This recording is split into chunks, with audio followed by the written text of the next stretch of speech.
Mga idol, magpapalit tayo ng forward reverse hydraulic pump na walk behind. Ito po yung pump. Kakalasin po muna natin yung fitting hose. Dalawa yan mga idol, isang forward, isang reverse. Yun lang po ang trabaho niya mga idol. Kaya lang sira po yung reverse, puro forward lang po. Kaya babaklasin natin ito mga idol.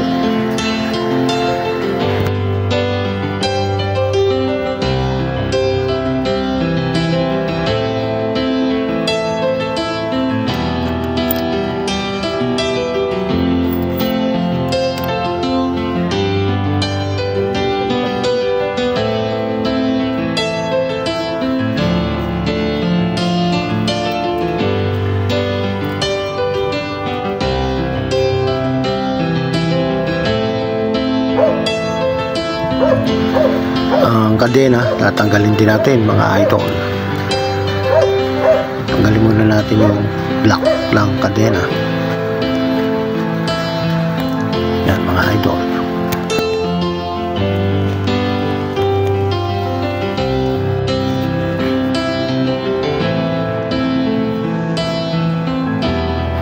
Ito po yung lock mga idol. Tanggal na. Squat.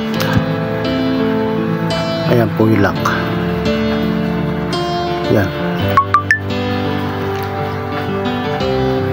Sunod lang natin. Tanggalin natin yung spacer mga idol. Palong konti. Yun. Yan po yung spacer. Yung connector. Yun. Yun, tanggal na mga idol. Ganyan lang po kadali magtanggal ng kadena.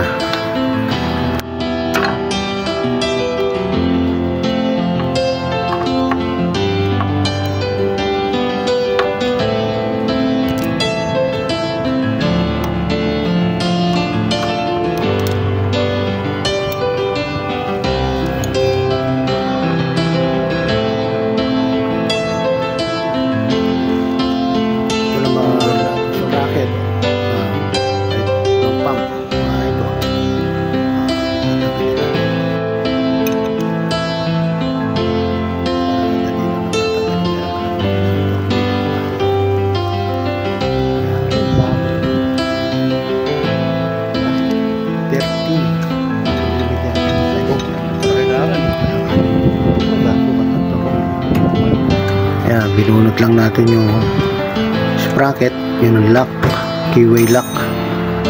Ayan mga idol. Yan. Ayos mga idol. Ito pang bibilang siya. Yung tornilyo na ang tatanggalin natin mga idol, itong 4 na tornilyo. Allen wrench po kasi yung tornilyo nito, kaya meron tayong special tools na Allen wrench yung dulo, socket na Allen wrench yung dulo mga idol. 8mm ang size niya mga idol.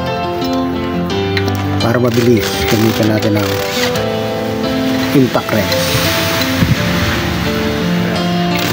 Yan mga idol. Wala, bubunutin na lang.